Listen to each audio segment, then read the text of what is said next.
اللہ کے نبی صلی اللہ علیہ وسلم ایسے لوگوں کے اوصاف ہی ہمیں بتا دیجئے تاکہ ہم اس سے بچ سکیں۔ اللہ کے نبی صلی اللہ علیہ وسلم فرماتے ہیں کہ وہ لوگ اذا خلو انتہکوا بمحارم اللہ، جب وہ خلوتوں میں جاتے ہوں گے تو اللہ کی حدوں کو توڑنے والے ہوں گے۔ تنہائیوں میں بیٹھ کر کے لوگوں کے سامنے صاف ہوں گے لیکن ان کی خلوتیں پاک نہیں ہوں گی۔ آؤ میرے بھائیوں، بالخصوص میں اپنے نوجوان بھائیوں کو کہتا ہوں، اپنی خلوتوں کو بھی ہم پاک کریں۔ جو کام ہم کسی کی موجودگی میں کرنے سے ڈرتے ہیں، اللہ کے خوف کو اپنے سامنے رکھتے ہوئے اپنی خلوتوں کو بھی ہم پاک کریں۔ اور نبی اکرم صلی اللہ علیہ وسلم کے صحابی سیدنا عرباض بن ساریہ رضی اللہ تعالیٰ عنہ بیان کرتے ہیں، فرماتے ہیں اللہ کے نبی صلی اللہ علیہ وسلم نے ایک دن ہمیں فجر کی نماز پڑھائی، اور فجر کی نماز پڑھانے کے بعد وَوَعَدَنَا مَوْعِظَةً، اللہ کے نبی ہمیں نصیحت کرنے لگے۔ بڑی بلیغ نصیحت تھی۔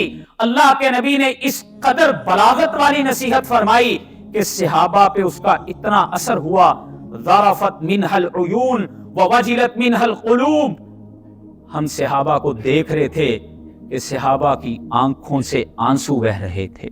اللہ کے نبی صلی اللہ علیہ وسلم کا خطاب ہم سن رہے تھے اور ہماری آنکھوں سے آنسو بہ رہے تھے اور ہمارے دلوں کے اوپر خشیت طاری تھی۔ ہمیں یوں فیل ہو رہا تھا جیسے یہ اللہ کے نبی کا الوداعی خطاب ہے۔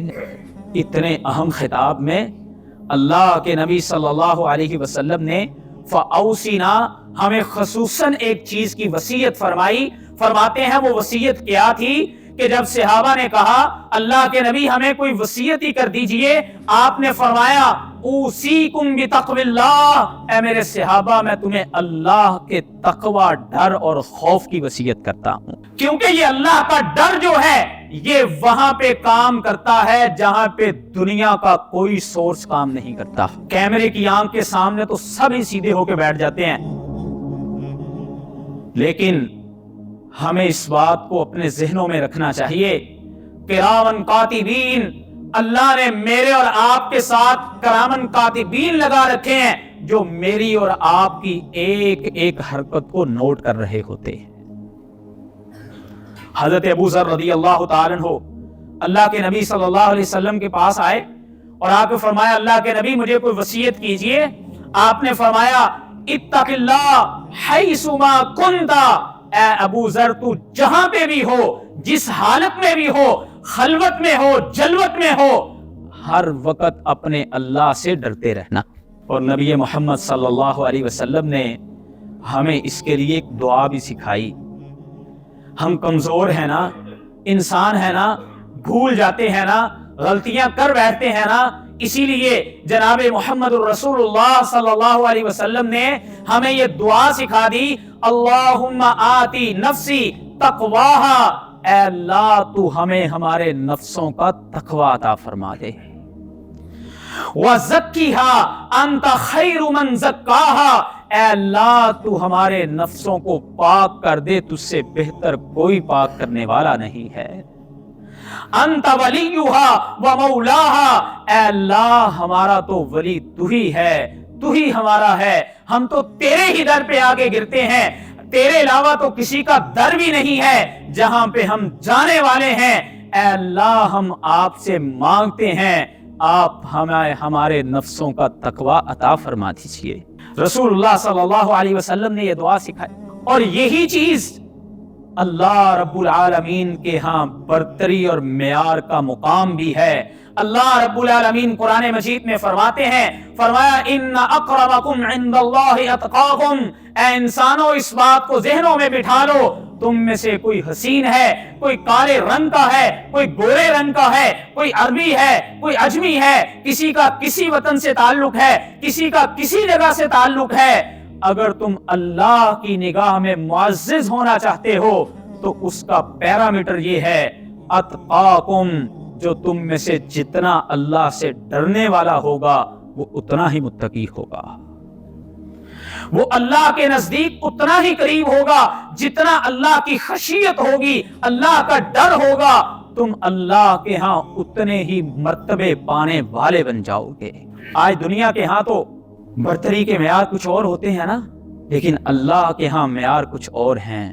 نبی اکرم صلی اللہ علیہ وسلم کی زندگی سے دو لوگوں کی مثال آپ کے سامنے رکھتا ہوں۔ ایک شخصیت ہیں جو حبشہ سے بکتی بکاتی آئی ہے، جس کا کالا رنگ ہے، موٹے ہونٹ ہیں، چپٹی ناک ہے۔ جب اللہ نے تقوی عطا فرمایا تو وہ چلتی اللہ کی زمین پر تھی اور اس کے قدموں کی آہٹ جنت میں سنائی دیتی تھی۔ اس شخصیت کا نام تھا حضرت بلال رضی اللہ تعالی۔ اور دوسری طرف ایک انسان ہے جسے ابو لہب کہا جاتا ہے، جو آپ کا چچا بھی ہے، جو عرب کا سردار بھی ہے، جس کا سٹیٹس بہت بڑا ہے، لیکن جب وہ تقوی کی دولت سے خالی ہوتا ہے تو جناب محمد الرسول اللہ صلی اللہ علیہ وسلم ہی فرماتے ہیں کہ ابو لہب کو جب کل قیامت کے دن دوزخ میں عذاب دیا جائے گا تو اس کے پاؤں کے نیچے جوتا پہنایا جائے گا آگ کا، جس سے اس کا دماغ کھول رہا ہوگا۔ سیدنا بلال کا سٹیٹس کیا ہے؟ وہ ایک غلام ہے، بکتے بکاتے منڈیوں سے آئے ہیں، اور دوسری جانب ایک سردار ہے۔ اللہ کے ہاں عزت جو ہے وہ تقوی کی بنیاد پر ہے۔ آئیے میرے بھائیوں، اللہ کے نبی صلی اللہ علیہ وسلم کے ایک صحابی ہیں جن کا نام حضرت حنظلہ ہے۔ ایک دن فرماتے ہیں میں اللہ کے نبی صلی اللہ علیہ وسلم کی مجلس سے اٹھ کے گیا، اللہ کے نبی نے ہمیں نصیحت فرمائی، میں جب وہاں پہ موجود تھا تو میری آنکھوں سے آنسو بہ رہے تھے۔ جب میں اٹھ کے اپنے گھر گیا، میں جا کے اپنے بیوی بچوں کے ساتھ مشغول ہو جاتا ہوں، ان کے ساتھ کچھ خوش گپیاں کرتا ہوں، حتیٰ کہ کچھ وقت گزرتا ہے، فوراً مجھے احساس ہوتا ہے، میں اپنے گھر سے باہر آتا ہوں، آگے حضرت ابو بکر صدیق کو دیکھتا ہوں۔ حضرت ابو بکر صدیق بھی مجھے وہی واقعہ بتاتے ہیں کہ میں نے بھی اللہ کے نبی کا جب واز سنا تو میرے دل پہ کمال قسم کی خشیت تھی، اور اس کے بعد میں اپنے گھر پہ گیا، میری وہ خشیت نہیں رہ سکی۔ دونوں اللہ کے نبی کے پاس آتے ہیں اور آ کے اللہ کے نبی کو حنظلہ کہتے ہیں، اے اللہ کے نبی، نافق حنظلہ، حنظلہ تو لگتا ہے منافق ہو گیا ہے۔ جب آپ کی مجلس میں ہوتا ہے اس کی کیفیت کچھ اور ہوتی ہے، جب آپ کی مجلس سے اٹھ کے چلا جاتا ہوں اللہ کے نبی میری کیفیت کچھ اور ہو جاتی ہے۔ جناب محمد الرسول اللہ صلی اللہ علیہ وسلم فرماتے ہیں، اے حنظلہ ساعتن ساعتن، یہ تو وقت وقت کی بات ہے نا، انسان پہ خشیت کسی وقت کچھ ہوتی ہے، کسی وقت کچھ ہوتی ہے، اور جب بالخصوص تم میری مجلس میں ہوتے ہو اس وقت کی کیفیت اگر ہر وقت تمہارے اوپر رہنے لگے تو اللہ کے فرشتے گلیوں میں آ کے تم سے مصافحہ کرنا شروع کرتے ہیں۔ آئیے میرے بھائیوں، آج میں اور آپ ہی دیکھیں ہم تقوی کے کس مقام پر کھڑے ہیں اور متقین کی کیا خوبیاں ہوتی ہیں، متقین کے کیا اوصاف ہوتے ہیں۔ چند میں ان میں سے آپ کے سامنے رکھتا ہوں۔ اللہ رب العالمین قرآن مجید کا آغاز ہے، فرماتے ہیں ذالک الکتاب لا ریب فیہ ھدی للمتقین، اے لوگو یہ جو لا ریب کتاب جو میں نے تمہارے لیے دستور حیات بنا کے بھیجا ہے، اللہ فرماتے ہیں اس میں متقین کے لیے ہدایت موجود ہے۔ اور فرمایا متقین کون ہیں؟ الذین یؤمنون بالغیب، جو غیب پر ایمان رکھنے والے ہیں۔ بعض چیزیں ہوتی ہیں نا، ہم بھی الجھ جاتے ہیں نا کہ یہ بات میری سمجھ میں نہیں آ رہی ہے، یہ تو اس لیے میری عقل میں نہیں آ رہی کہ شاید میں اپنی عقل کے تابع دین کو کر رہا ہوتا ہوں۔ بعض دفعہ ہم الجھ جاتے ہیں۔ اللہ فرماتے ہیں ایمان والوں کی بہت بڑی خوبی یہ ہے انہوں نے اللہ کو نہیں دیکھا ہے، وہ اللہ کو مانتے ہیں۔ انہوں نے اللہ کے فرشتوں کو نہیں دیکھا ہے، وہ ان کو مانتے ہیں۔ ان کے نبی نے انہیں بتایا ہے قبر میں عذاب ہوتا ہے، انہوں نے آنکھوں سے نہیں دیکھا ہے، وہ اس کو مانتے ہیں۔ ان کے پیغمبر نے انہیں بتایا ہے اللہ کے ہاں جنت اور جہنم ہے، انہوں نے آنکھوں سے نہیں دیکھا ہے، وہ اس کو مانتے۔ یؤمنون بالغیب ویقیمون الصلاۃ،